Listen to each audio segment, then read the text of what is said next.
Shalom, selamat pagi anak-anak, apa kabar?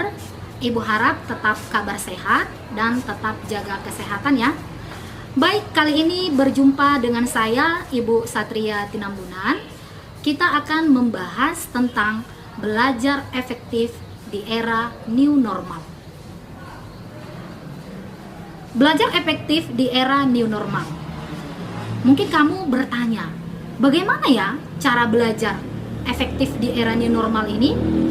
Yuk simak pembahasan kita kali ini. Sebelum kamu tahu bagaimana cara belajar efektif di era new normal, kamu harus tahu dulu apa sebenarnya pengertian belajar.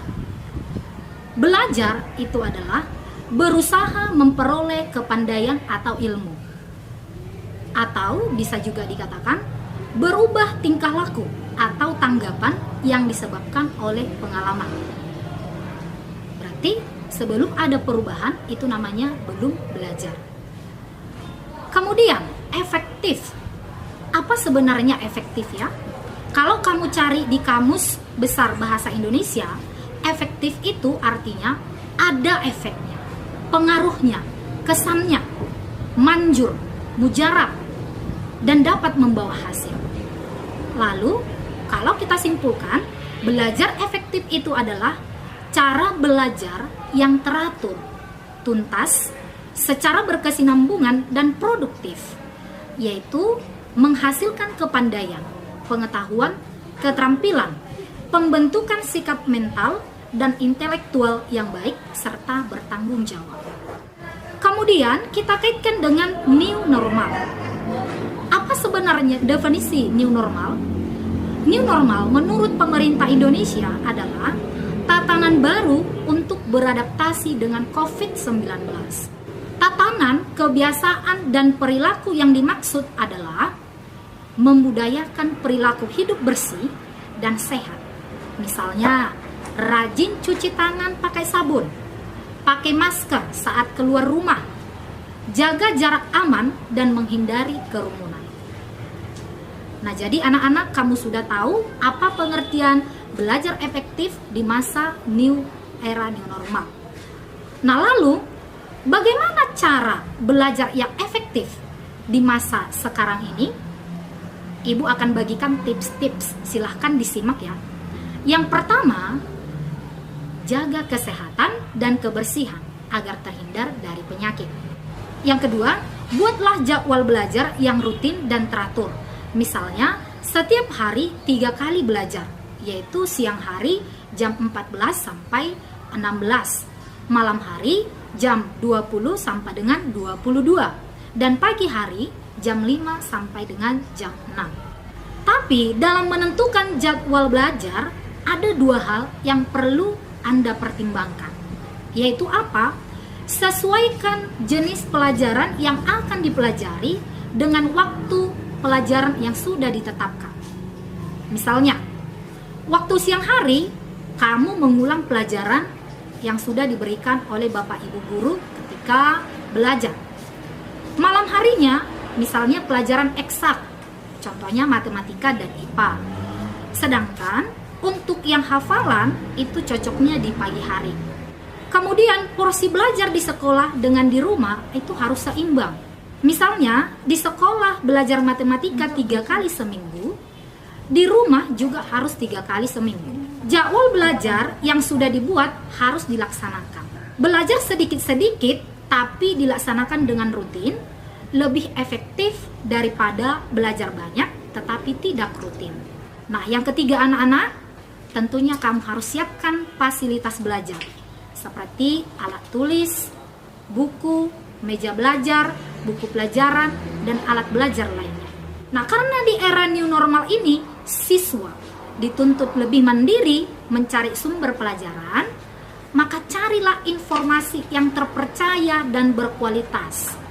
Misalnya, YouTube yang menyediakan konten-konten pembelajaran, Google, dan sumber belajar lainnya. Yang keempat anak-anak, selalu mengulangi pelajaran. Selalu ulangi pelajaran yang diberikan guru. Misalnya, bisa kamu dengan membaca kembali atau membuat kerangkanya saja. Khusus untuk pelajaran eksak yang membutuhkan perhitungan angka-angka, perbanyaklah latihan mengerjakan soal. Mengulangi pelajaran bukan hanya menulis mencatat atau menjawab soal saja. Tetapi kalau kamu bisa mengajari teman kamu, maka pelajaran itu akan jauh lebih lama tinggal di ingatan kamu. Nah, lalu yang kelima anak-anak, ini yang paling penting, yaitu temukan gaya belajarmu. Loh, apa itu ya gaya belajar? Gaya belajar atau tipe belajar ada 3, yaitu yang pertama visual, yang kedua itu auditorial, yang ketiga itu kinestetik. Baik, kita lihat satu-satu. Apakah kamu termasuk visual, auditorial, atau kinestetik? Yang pertama yaitu visual. Apa ciri-cirinya? Jika kamu suka mencoret-coret ketika bicara di telepon, maka kamu termasuk visual. Kemudian yang kedua, kamu berbicara dengan cepat. Yang ketiga, kamu lebih suka melihat peta daripada mendengar penjelasan. Nah, pertanyaannya adalah, bagaimana cara belajar efektif untuk tipe visual? Yang pertama itu adalah supaya kamu lebih mengingat pelajaran dari catatan atau textbook. Silahkan kamu beri warna-warni pada kalimat-kalimat penting. Kemudian yang kedua, catat segala materi yang diberikan guru dalam bentuk peta konsep, mind map, atau bentuk diagram. Yang ketiga, lengkapi catatanmu dengan sketsa atau gambar-gambar buatanmu sendiri. Kemudian tipe yang kedua yaitu auditorial. Bagaimana ciri-ciri orang yang mempunyai gaya belajar auditorial? Yang pertama, kamu suka berbicara sendiri. Yang kedua, kamu menyukai ceramah atau seminar daripada membaca buku. Yang ketiga, kamu lebih suka berbicara daripada menulis. Lalu, bagaimana cara belajar yang efektif untuk auditorial? Tips yang pertama ibu bagikan adalah dengarkan musik yang kamu sukai. Bisa kamu merekam saat guru mengajar, lalu kemudian hari dengarkan kembali. Selanjutnya, apabila membaca buku, bisa sambil diucapkan dengan suara pelan untuk lebih mudah mengingatnya. Yang selanjutnya, mendengarkan materi yang diajarkan guru saat di kelas dengan seksama. Kemudian, belajar dengan diskusi bersama teman supaya lebih mudah memahami maupun mengingat materi. Baik, yang ketiga itu adalah tipe kinestetik. Bagaimana ciri-ciri orang yang memiliki gaya belajar kinestetik? Yang pertama, kamu berpikir lebih baik ketika kamu bergerak atau berjalan. Yang kedua, kamu lebih banyak menggerakkan anggota tubuh ketika bicara. Yang ketiga, kamu akan merasa lebih sulit untuk duduk diam. Lalu bagaimana cara efektif untuk tipe ini? Yang pertama, saat mendapatkan materi belajar, bila memungkinkan, segera coba praktikkan. Yang kedua, belajar sambil melakukan aktivitas yang melibatkan gerakan, misalnya sambil berjalan atau sesederhana menjentikan jari. Kemudian yang ketiga, melakukan eksperimen dari materi yang didapatkan dari guru. Yang keempat, bisa mengunjungi tempat yang berhubungan dengan materi tersebut. Misalnya untuk pelajaran sejarah bisa mengunjungi museum. Kemudian yang terakhir, mengikuti ekstrakurikuler seperti kelompok ilmiah remaja atau KIR.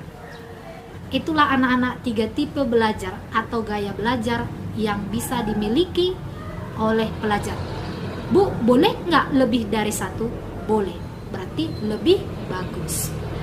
Baik, selain itu, ibu bagikan juga ada 10 kiat sukses belajar. Yang pertama, silahkan kamu motivasi diri kamu sendiri. Apa motivasi kamu supaya bisa sukses belajar? Yang kedua, pandai membagi waktu.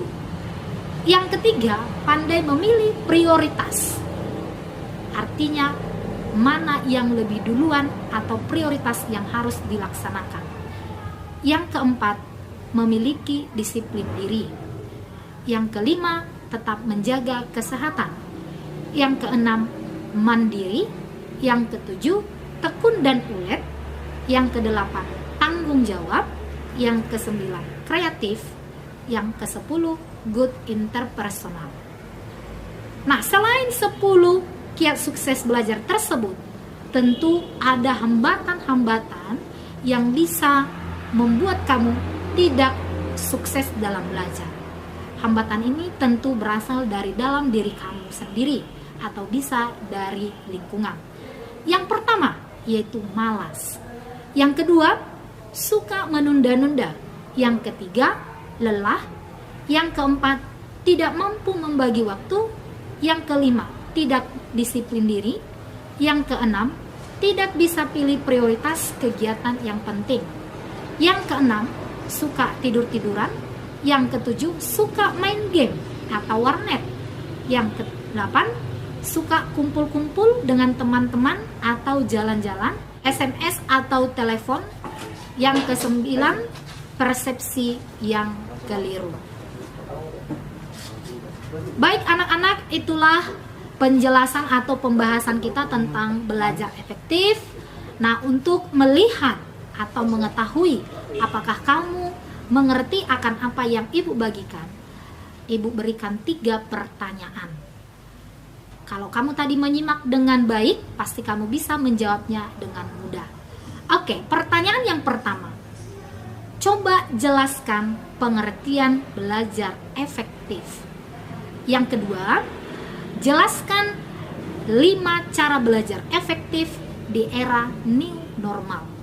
Yang ketiga, tuliskan gaya atau tipe belajar. Oke, silahkan itu dijawab di selembar kertas, lalu nanti dikirimkan ke grup kelas masing-masing. Tetap semangat, salam sehat.